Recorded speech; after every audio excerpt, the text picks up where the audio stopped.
ലളിതാ സഹസ്രനാമ സ്തോത്രം രചിച്ചത് ആരാണെന്നും ഇത് രചിക്കാനുണ്ടായ കാരണം എന്താണെന്നും നമുക്ക് നോക്കാം.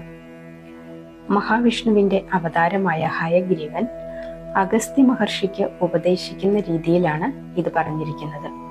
ഒരിക്കൽ ലളിതാ പരമേശ്വരിയായ ദേവി തന്നെ തൻ്റെ ഭക്തർക്ക് തൻ്റെ സാന്നിധ്യം എപ്പോഴും അറിയുവാനും പ്രാർത്ഥിക്കുവാനുമായി വശിനി, കാമേശ്വരി മുതലായ വാഗ്ദേവതകളോട് പറഞ്ഞു, എൻ്റെ മഹാത്മ്യത്തെ ഉദ്ഘോഷിക്കുന്ന 1000 നാമങ്ങൾ രചിക്കണം. അപ്രകാരം ദേവിയുടെ ആജ്ഞ ശിരസാ വഹിച്ച് വശിന്യാദി ദേവതകൾ അതീവ രഹസ്യ മന്ത്രങ്ങൾ അടങ്ങിയ ലളിതാ സഹസ്രനാമ സ്തോത്രം രചിച്ചു. സന്തുഷ്ടയായ ദേവി വശിന്യാദി ദേവതകളെ അനുഗ്രഹിച്ചുകൊണ്ട് അരുളി ചെയ്തു, എനിക്ക് ഏറ്റവും ഇഷ്ടപ്പെട്ട ഈ സഹസ്രനാമ സ്തോത്രം നിത്യവും എൻ്റെ പ്രീതിക്കായി ജപിക്കണം. ഇപ്രകാരം ദേവിയുടെ അഭീഷ്ടപ്രകാരം ഭക്തർക്കായി രചിക്കപ്പെട്ട ലളിതാ സഹസ്രനാമ സ്തോത്രം നിത്യവും ജപിക്കുന്ന കുടുംബങ്ങളിൽ ദേവിയുടെ സാന്നിധ്യം തീർച്ചയായും ഉണ്ടായിരിക്കുന്നതാണ്.